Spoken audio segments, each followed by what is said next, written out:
I'm Carolee Garrison, singer-songwriter, self-care coach for burnt-out moms, and your host of the Seeking Sunshine podcast, where we find the positive in the trials of life. There are times when life just brings you down, down, down, down to the ground. And it's hard when you can't see the light, 'cause things don't look so bright. So now it's time to reframe and retrain your brain. It's time to look for the good. You know that you should. Why don't you join me? 'Cause I'm seeking sunshine. I'm seeking sunshine. I'm seeking sunshine. Oh, oh, oh. I'm seeking sunshine. I'm seeking sunshine. I'm seeking sunshine. I'm seeking sunshine. Are you looking for ways to support my podcast? If so, then please like it, subscribe it, and leave it a review. Did you know that if you leave a review, it helps my podcast get shown to more people? I would so appreciate it if you could leave some words in the review box and let people know. Share this with your friends and family and just tell them about the episodes that you really like and some of the takeaways that you've personally received and that have helped you out. Do you have an amazing story to share? It's my belief that we all do, that we've all been through really, really tough things, and that when we share our stories, it's beneficial for us, but it's also beneficial for everyone who gets to hear it. We all have stories of overcoming that we can teach what we've learned to other people and inspire and uplift those around us. So if you feel called to share your story, please reach out to me. You can email me at seekingsunshinepodcast@gmail.com. Hey guys, real quick, I wanted to remind you that the doors are officially open for my Shine Self-Care Coaching Program. This is a program that will take you from burnout, from being overwhelmed all the time and stressed with your life just feeling completely out of control, to a place of peace and freedom and joy. Did you know that it's possible for you to change your mindset and feel happy no matter what is going on in your life? I have had so much practice in overcoming and persevering through really, really tough times. And I know that it's true, that you can find joy no matter what is going on in your life. I would love to take you by the hand and guide you through this process. And I want you to know that unless you do something to change your habits and your mind, nothing's going to change. It's up to you. You have to be the one to decide that enough is enough and that it's time to make a difference in your life. You can live the life that you've always dreamed of. Are you ready for it? Reach out to me. You can find me at seekingsunshinepodcast@gmail.com, or you can find more information on my website, caroleegarrison.com. Just schedule a little 15-minute clarity call with me and we can talk together and determine if this is the right path for you.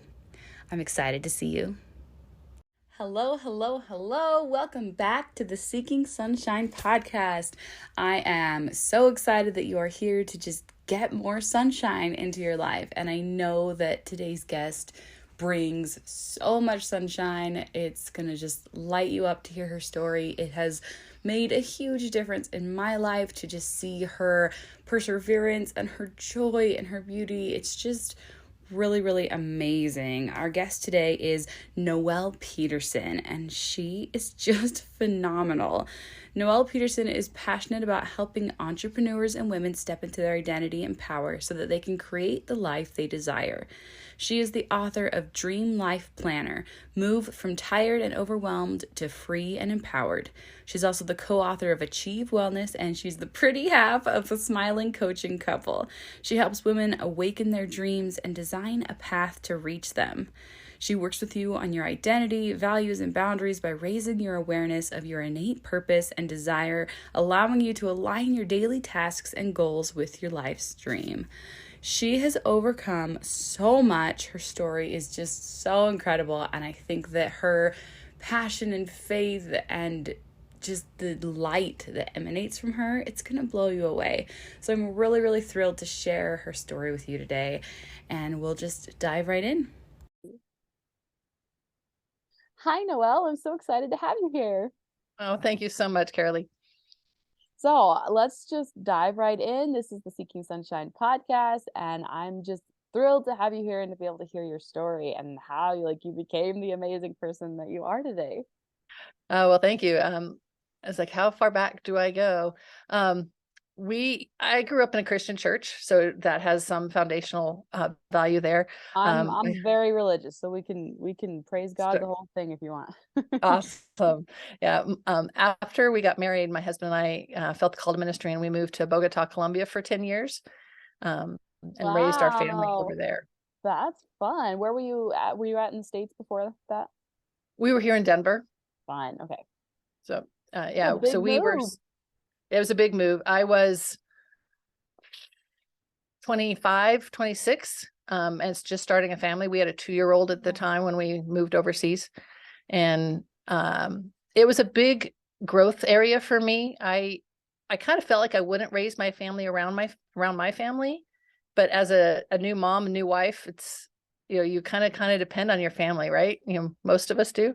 And moving thousands of miles away, I had to learn how to be a mom. I had to learn how to be a wife. I had to learn how to cook from scratch, because they didn't have the normal grocery store kinds of foods that we're used to here.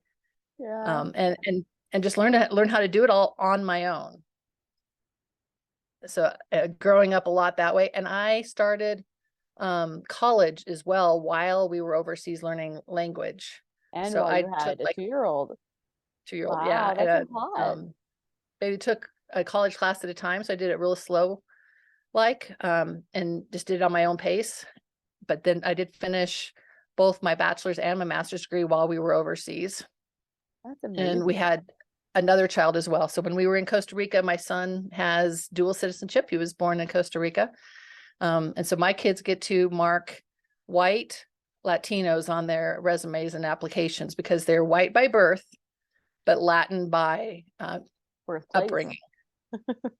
How fun. So it's kind of interesting, kind of fun. They get to do all sorts of interesting things with that background. When we came home, my husband was an outreach pastor at the church that had sent us for another 10 years. And I worked there for a few years, and I volunteered there for many. I was the women's ministry leader for several years with a couple co-leaders, that we just took on the desire to help women grow in who they were and what they wanted to be. So we did lots of different activities and groups and studies to just lean into the women of the church.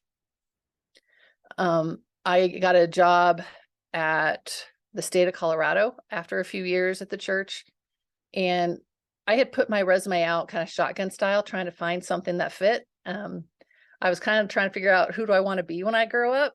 And Aren't I we didn't all really trying to figure that out still? right? And especially as moms, we take on all these roles, and it's like, who do we want to be, and who are we meant to be? Kind of gets shoved off to the side. Oh, absolutely. I think I talk about this all the time of like, when you become a mother, it's just all of a sudden expected that that's it. That's what you are. You're a mom. Your whole life revolves around being a mom, and you spend every second of your day taking care of your kids, and anything that you were before that, whatever, bye, it doesn't exist anymore. And it's like, life doesn't have to be like that. And Right. I Exactly. love, helping women to discover, who am I, finding yourself in motherhood, and I still have all those passions that I had before, and how do I keep those, and how do I, grow those when I still want to be mom and I still want to fulfill all of their needs, but also I need to fill my own. You have to, and we have to be who we are. We have that passion and purpose, and it's not going to go away. It's who we are. And we do have to, balance and evaluate, how much time do we spend to the kids and the husband and the life. But we can't forget that we have these desires of whatever they might be. One of the ones that I've discovered recently is that I really want to write. I love writing, and that Beautiful. really was pushed to the side. I didn't write hardly anything outside of, emails and stuff for work, college papers for Mhm. many, many years. Oh, and I feel that. I have 3 special needs kids. I have 3 kids with autism, and one's also diabetic. And I'm a singer-songwriter and also have a podcast. And so, like, for so long, for a good decade, I was like, this is impossible. How am mhm. I ever supposed to be me when my whole life is caring for my special needs kids who need more care than, average? And like, there's that internal battle of like, I feel guilty. I feel like, if I have a few hours at home while they're at school, I should just be cleaning. I should be doing something to help them instead of pursuing my own dreams. But it's really incredible as you like actually care for your own self, which includes pursuing your passions, how much like of a better mother that can make you. It does. You have to have a full tank yourself. You can't give and give and give and give and expect your soul to be healthy. I mean, there's a lot of value in the airline stewardess saying, put your oxygen mask on first. We have to take care of ourselves. And that looks different for everybody, but we have to take the time to do what feeds our soul, whatever that might be. Absolutely. And if writing is your oxygen, then you should write. Yeah. And singing, songwriting, I mean, singing is a huge thing, I think, for many of us. But when you can put value and passion behind the words that you're singing, it's valuable there as well. I worked at the state for 8.5 years and went from entry level. My first year I was focused on paper. I had some, not necessarily trauma, but some issues and work stuff that in the past. And I just need something I needed not to deal with people for a while. So I put my head down and focused on paper for a whole year. I thought I was under the radar and nobody was noticing and I was just doing my thing. But before my 1-year anniversary, I had been promoted to a training supervisor position, Back and to the people. bosses back to people. And it was good for me. I needed a break and I needed to grow and focus differently. And I spent 8 years growing and becoming a wonderful authority figure in the area I was, and I enjoyed it greatly. But then August of 21 comes, we're in COVID, we're working from home. I was healthy. I was not under a doctor's care for anything. I did not have any family history of anything. And 2 hours into my workday, I ended up with a sharp pain in my neck and chest. And my husband was on his way out the door. If it had been 10, 15 seconds later, the outcome would have been completely different. I ended up in the ER and going to open heart surgery. My aorta, they call it aortic dissection. The aorta is like a 3-layer garden hose, and layers had separated and the blood was no longer flowing where it was supposed to. It was going through the outside layers of the aorta. And part of it was causing aneurysms, and we could have had a bursting situation like many people have died. It's like a 40% mortality rate issue. It normally happens to Oh men my older. goodness. It And that was was just like spontaneous? Yep. I have no genetic disposition for it. I had no pre-existing like high blood pressure or anything. It just happens and they can't explain it. And there's nothing I can tell my kids that you need to do or you need to watch for, the doctors need to look out for. There's nothing. It's just could happen. I don't know if you were watching the World Cup. There was a reporter who passed away in the middle of the World Cup with, they call it, I think it was aortic aneurysm. And basically the very similar thing, the aorta has expanded and they didn't catch it and it exploded.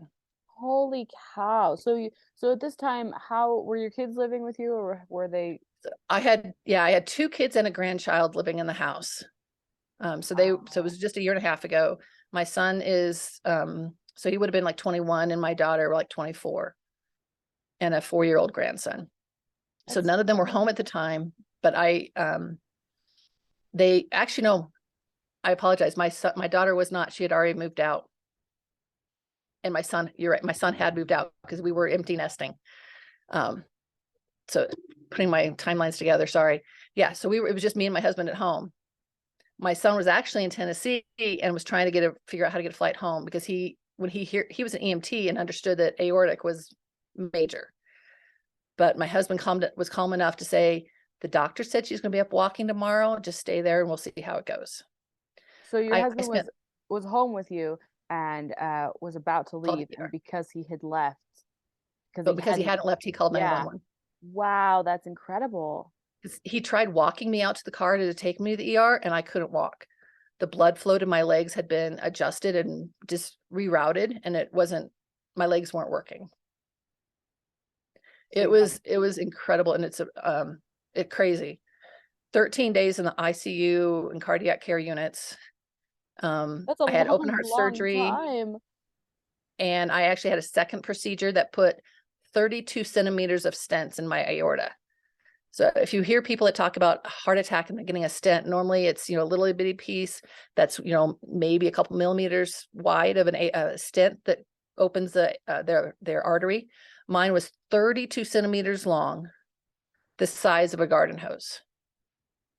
So my entire back, if you take an x-ray, you see it looks like paper clips, because I have this metal shaft all the way up and down my aorta holding it open. That's amazing. And I mean, miraculous and incredible that we have this modern technology, and so scary and so painful. It was very miraculous. God was involved in many, many, many ways.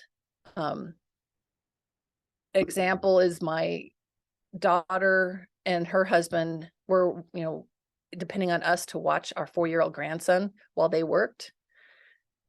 And because my son-in-law got COVID that week, they were quarantined for 2 weeks. They couldn't leave the house. They didn't need a babysitter. So my husband was able to be with me and support me and do what he needed to do to function in life, because he was devastated and, dealing with all this as well. But he was my advocate, because I was on drugs and medicated. That first week, I definitely didn't know what was going on. Well, and you need an advocate in the hospital. Oh, very much so. My blood pressure had reacted by going high. So my blood pressure for about 4 to 6 weeks was in the 170s, 180s. While it reacted and did what it, and I had to get, my blood had to reroute itself to my leg once they did the second procedure. And it was, so major issues, major trauma to everything in life. I was working, I had plenty of sick time. I took off 2 months, and I had just enough. They gave me, they had this, it wasn't COVID sick time. It was just emergency that the governor had declared everybody gets this extra 2 weeks if something happens. With that and my sick time, I didn't dip into my vacation time to the last day. So I had plenty of time. I got all, my normal pay while I was at home trying to, recover and get back on my feet, and great medical care with our system. And I had, the state had great services for us. So and I ended up at the right hospital with the right doctors on staff, and it was an amazing experience. Loved the ICU nurses I had, but it was a very much a eye opener for me and my husband of, we need to take advantage of the time we have, and be the people that we are supposed to be now, and not worry about what's coming. Well, and you can't wait, and you can't sit here and go like, oh, I don't feel good enough. I don't feel like anyone's gonna like me. I don't, whatever all of our hangups are. Like, right, you are meant to shine, and you're obviously here for a reason, and go give the world your gifts, because they need them. And we're all here for a reason. And that's kind of my story. Is what I learned is, I had grown up and I had felt that I didn't have a story. I wasn't anybody special. I didn't have kids with autism. I didn't have, a husband without an arm. I didn't have any of those other, big stories. But I broke my arm when I was little. I broke my leg when I was 13. I've had surgeries. I've had I broke my wrist a couple years ago, and then I had this aortic dissection. And every piece of the story, every situation, my move overseas, being a principal at an international school, they're all part of my story. That's a bring a principle. That's a cool one. And And I love that. And it's your story is worth telling. Your story is important and your story has value that can help other people. everybody's does. Yes. I'm nobody special. And one of the things I remember when I was in women's ministry is I had a friend who was on staff with me, and we were both pastors' wives. And so she had been in ministry for many years. But at one point in that few years that we were doing ministry together, she told a story of her life back when she was in college. So probably 20, 30 years prior. And it changed her life because she was able to free herself from the guilt and shame or whatever had happened. But the story helps others acknowledge that they have value and that they're not alone in whatever situation it was. But it was so healing to her to verbalize that story. And then it was easier to tell over and over and over. That first time is a little bit more difficult, but it's very healing to have that release. And it's so true. Like it's when you bottle it all up, what is it? I was reading Brene Brown's book the other day, and it's like shame thrives in secrecy.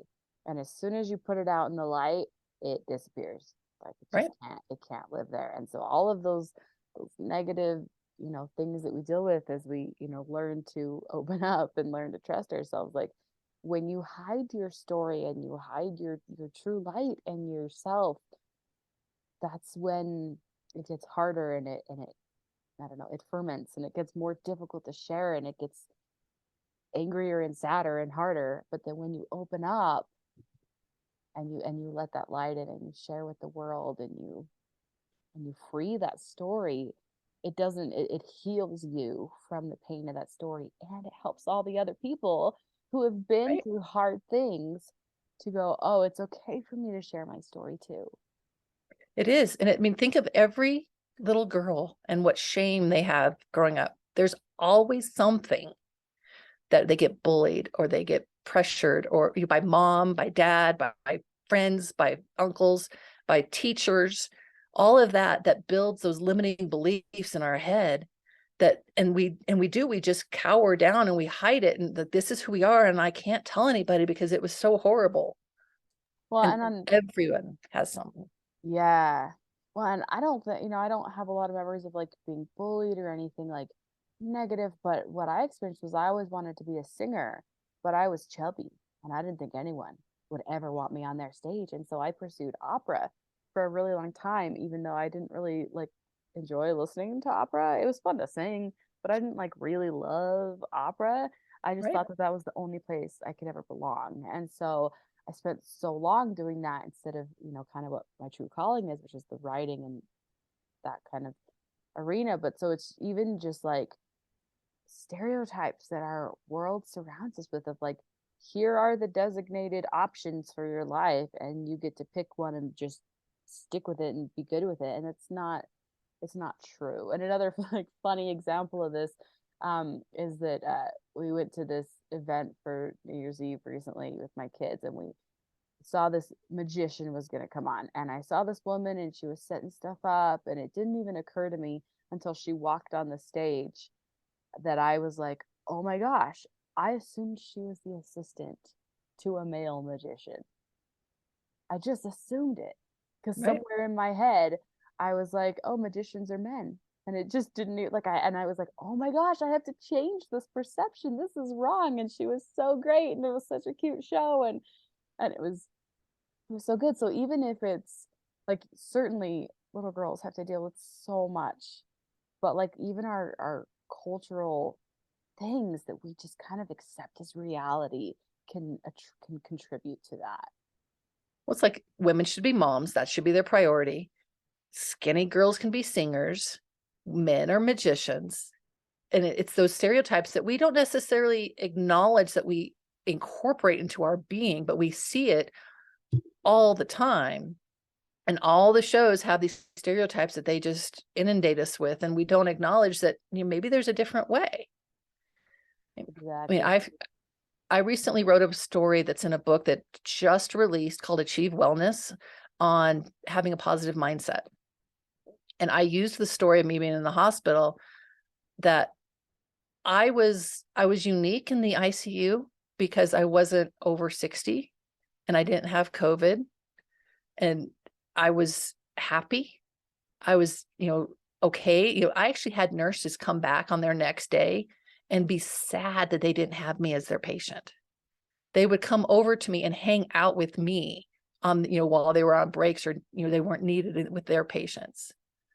And it took me a while to realize that that was different and that wasn't normal, and It's it was okay. beautiful. And like, what a Yeah. gift. What a gift when you have that light and joy in your life, that you can, that energy can just be given to other people, and how much it lifts them. And that's just proof of that.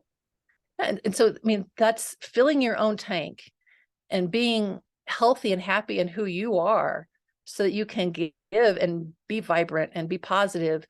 And, my faith, I believe, is a part of that, because even when the doctor told me I was going in for open heart surgery, I was like, okay, another surgery. It's going to fix whatever is wrong. So let's go. They hand me a piece of paper to sign the consent, and it was just like another mortgage paper. But here you go. Let's go. I'm ready to go. I've been through surgeries before. It was no big deal. My husband's bawling because he acknowledges and realizes that this is life-threatening. And he calls it a near-death experience. I don't ever feel like I was near death, but if they had not saved me, I would have been. Like, I trust God. He's got this. Yep. Got 100%. this, and I'm ready to go. Let's do this.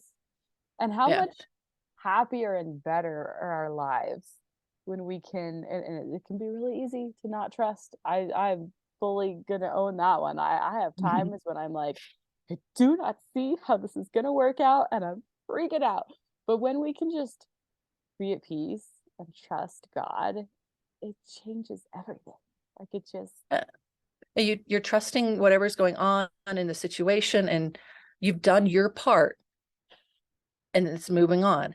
We can only control what we can control, but if we do what we're supposed to do, which includes living in our passion and purpose, the life will work out. If we're not doing what we're supposed to do, then you're going to have struggles, because you're not being the person you were put here to be. love that. We took the turn to acknowledge that we need to live every day with purpose and live valuably, and that we don't have no idea how many more days I have left, but we need to live the way we're supposed to do and take advantage of every moment. I was still working for the state of Colorado, but I was not happy. It was not the same intensity as it was, a couple months prior. And I wrote my book, Dream Life Planner, in January of 22, and started trying to blog. Congratulations on a year. That's amazing. So it's amazing. And so the Dream Life Planner was a book. I had sat down to figure out what I wanted to do. Who do I want to be? What do I want to live? And I've gone through lots of entrepreneur books with my husband. So a lot of the words had stuck in my head, and I had never really figured it out for myself. And so I wanted to try and figure out what I should do. And I started going through some worksheets that somebody else had published, and I was so frustrated with them. They didn't make sense to me. There weren't instructions. And I was just voicing my frustration to my husband, because I got to the point where I voice everything, because if it's valuable and if the doctors need to know, he needs to hear it so they can hear it. So I was just voicing everything. And he finally told me, then write your own book, put your own stuff together. So that I took all the books that we had, all the information that we had looked at over the years, and put together the Dream Life Planner, which is basically I think it's 20 activities to look through. Where are you? What do you need to work on? What is your dream, and how to make it happen? So it's not a planner and I'm going to plan my life day by day and, figure out my to-do lists. It's planning who are you, and planting those seeds and figuring out the best way to bring your dream life to happen now. Our coaching is very focused on what is your dream, and let's make it happen now, because you shouldn't have to put your dream on the someday list. You should be living the life that you want to live now and build the business or build your life around making that happen. So I love that. That's amazing. And so like life yes, changing and it is very much glorious. so. So that book was published. I had copies in hand for May 1st book launch. And I had, so between sending it to the publisher and getting it in hand, I had come to my husband and said, I need to quit. It's time for me to, I can't write. I can't help you build the business while working 9 to 5. So by the May 1st book launch, I had given my notice that week, that June 1st was my first day unemployed. So I had enough vacation. I got the last half of May to work from home on the business and start figuring it out. And from that moment on, everybody started telling me that I looked happier, I looked better.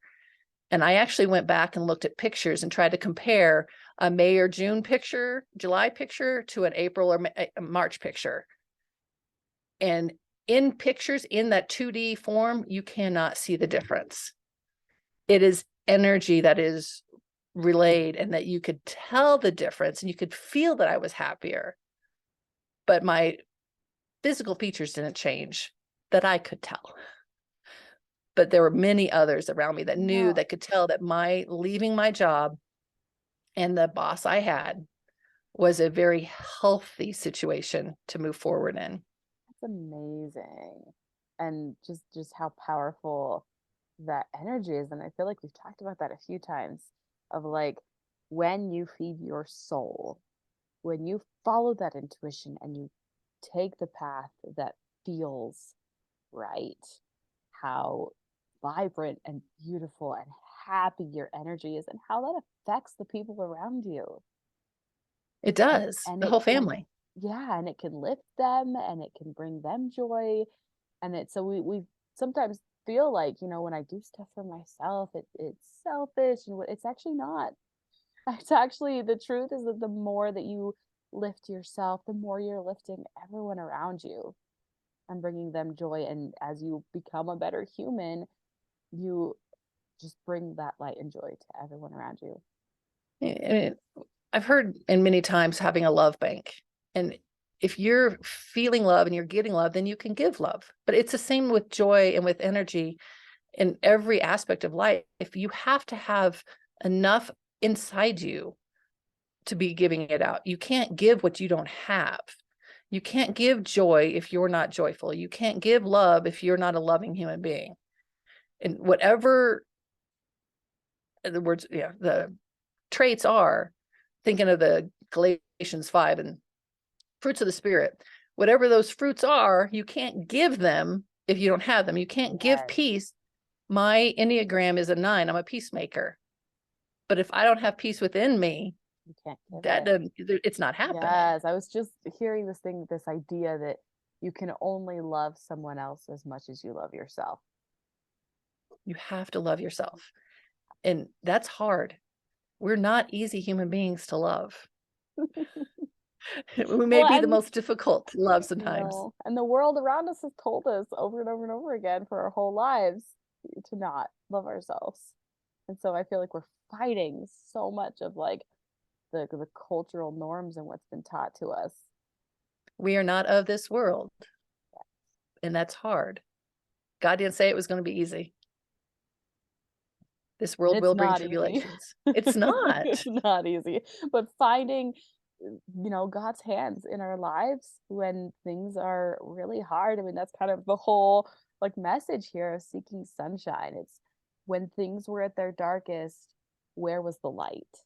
And for me, that light's always been God, you know, like where was his hand in my life guiding me through the hardest things? I mean, I have this really insane story of my severely autistic nonverbal 7-year-old 4 years ago. Almost died when he was diagnosed with type 1 diabetes. And he was completely and utterly nonverbal. He didn't have a single thing that meant anything. And then when he got out of the hospital 3 days later, he he had been pee potty trained, but not poop potty trained. He was 7, and it had been this ongoing battle. First day back at school, he went poop in the potty for the first time on his own. And within a month, he could say all of his colors. And now he talks nonstop.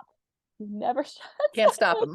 Can't stop him. He talks constantly, and he still struggles. I mean, he struggles with his understanding. He gets really stuck on something and will say it over and over and over again. But like, type 1 diabetes, and God brought my son his voice, and it's just this crazy miraculous story. And it's like, when we look for the hand of God in our lives, when we look for that sunshine, that's what helps us get through those really hard things. And like, you sat there in that hospital, and you trusted God. Amen.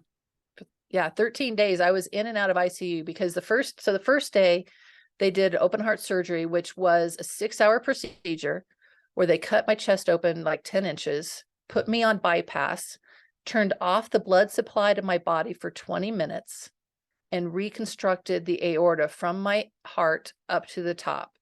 So I have Dacron, which is, for 3 or 4 inches, and then closed me back up. That wasn't sufficient though. My blood pressure was not under control. Every time they checked my blood pressure, they had to give me more meds for 5 days. It was probably a week. I ended up in a room that week, 5 days later, but I wasn't comfortable. I wasn't content. I wasn't happy. I wasn't me at all. And I started complaining about what I now call is a kaleidoscope migraine. I get these kaleidoscope-like images in my eyes, and it takes about 30 minutes for it to grow and then disappear. And I didn't know what it was at the time, so I was just complaining about everything, like I said. And doctors didn't know, didn't understand. And so they did a CT of my head, and they said basically they couldn't find anything in my head or in my eyes. It was fine. They saw enough damage to my aorta still that they had a vascular surgeon review a full CAT scan the next day. And she came in and said that normally you either treat the type A, which is the front part, or the type B, the back of the aorta. They don't normally treat both, and they let the rest of it fix itself until it's a problem. So 5 or 10 years down the road, and it's scarred over. I'm feeling like that sounds like a not great solution. Like, right? We're just gonna, which don't Let get you me be. wrong, the body is miraculous, and it Yes. heals itself in so many miraculous ways. But anytime you're like, meh, I'm just gonna like let it. The problem is not I'm gonna let it fix itself, but I'm gonna leave it until it's a problem. Right. That's the part that Yeah.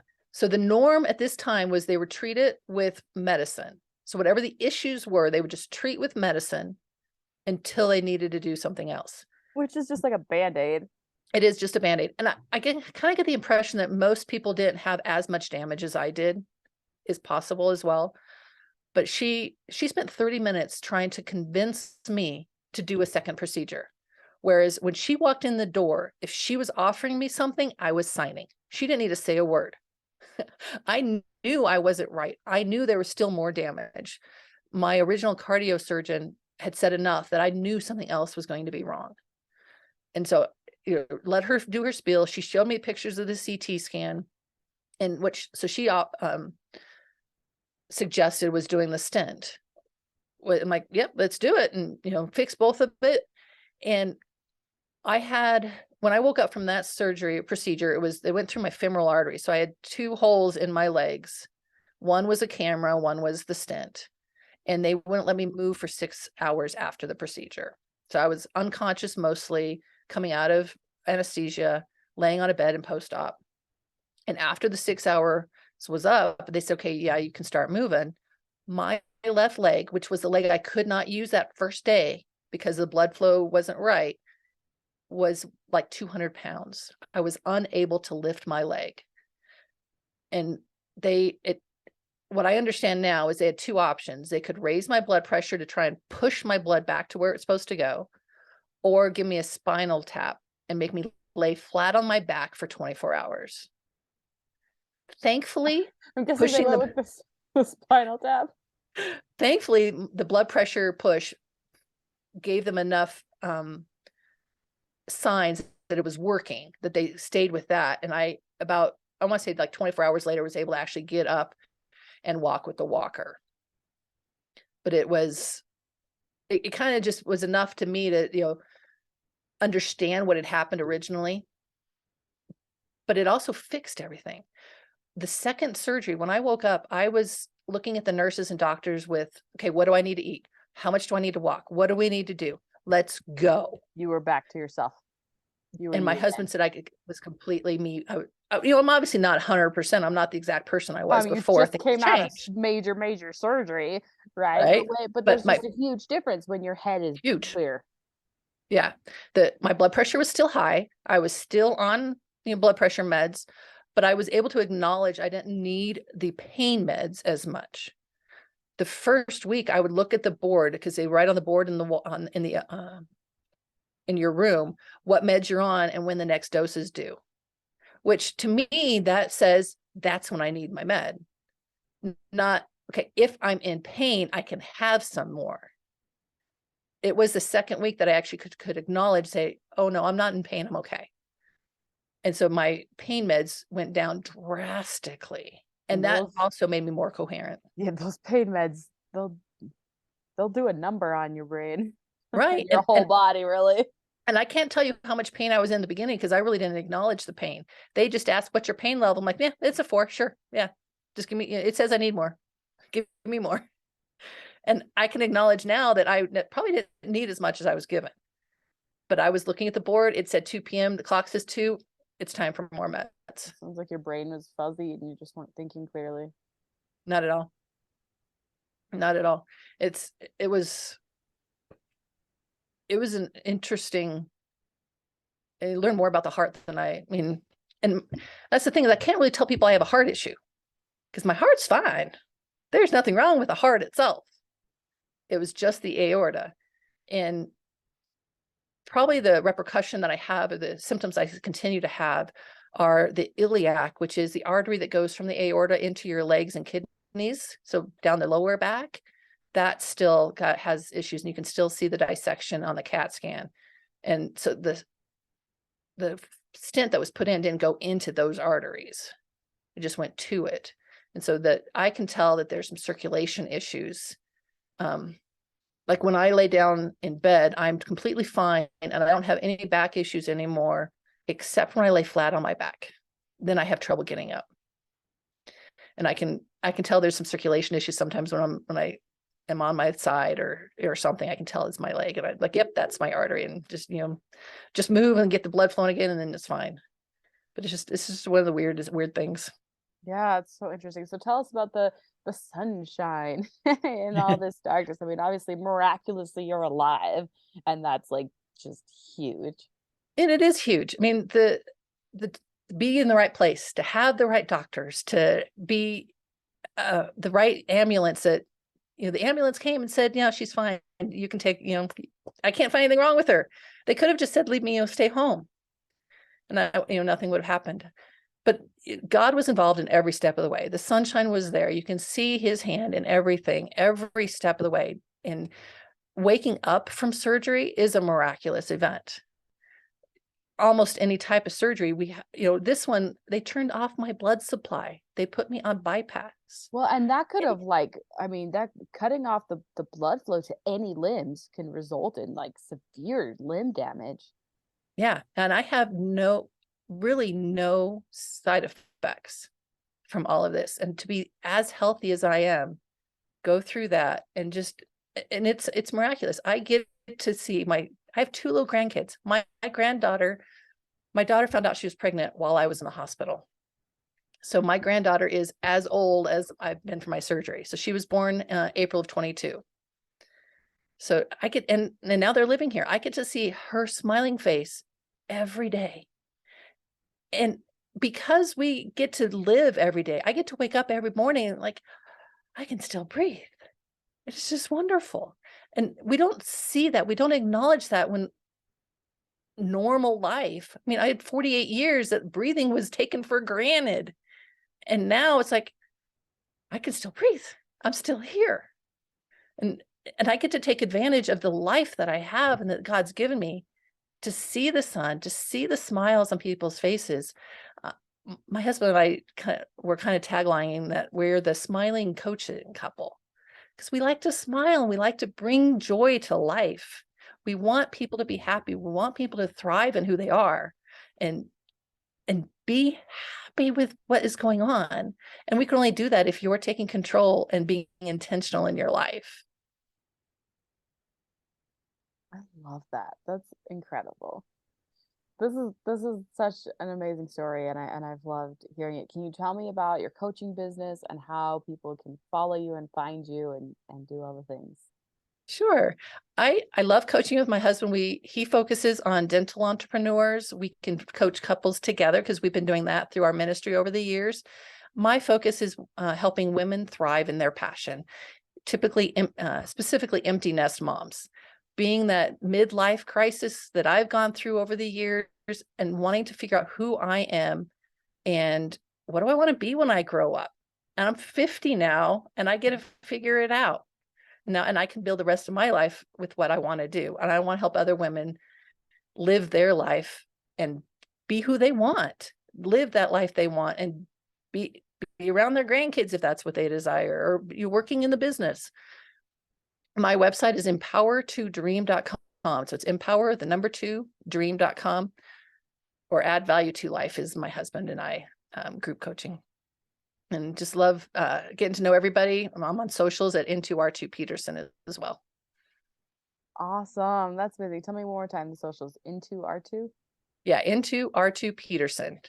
So it was originally, when we did our missionary newsletter, it was N²R. So there were 2 N's and an R. So Noelle, and Robert Peterson. But that doesn't type out real well when you try to square it on an image. So all of our emails and such is Into R2 Peterson, because now there's 2 N's and 2 R's with my son. That's well. awesome. That's amazing. So are there any, final words of wisdom you want to share? Bring the sunshine. Be positive to others in your life. It is up to you to share the joy that you have and build that joy and happiness in your life and those around you. Yay, this has been amazing and so uplifting, and I'm honored to be able to hear your story and like everything that you went through and how hard that was, but also how much you've been able to use it to help other people and to bring joy everywhere you go, no matter if that's in the hospital or where you happen to be. And I thank you so much. It's been a joy. And I think that's what we're supposed to do, regardless of where we're at, what our situation is, make the best of it. Yep, bring the sunshine. Amen. Well, thank you so much for coming on, and I hope you have an absolutely beautiful day. You as well, Kate. Thank you, Carolee. Bye. Bye-bye. Wow, thank you so much, Noelle. That was just an absolutely beautiful interview. I learned so much and I was so inspired.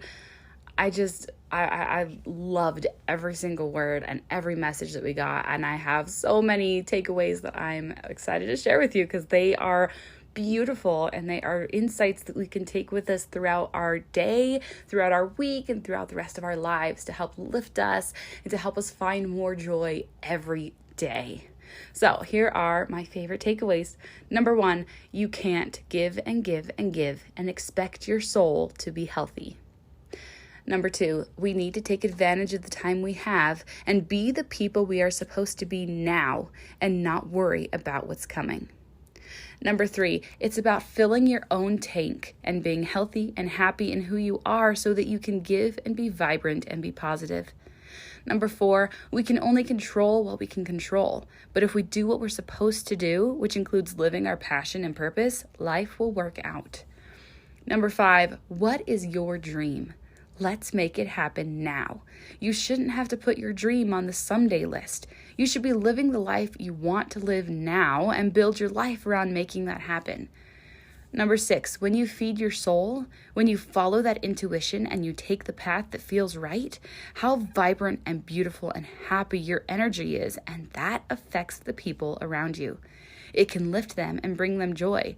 The truth is that the more that you lift yourself, the more you're lifting everyone around you.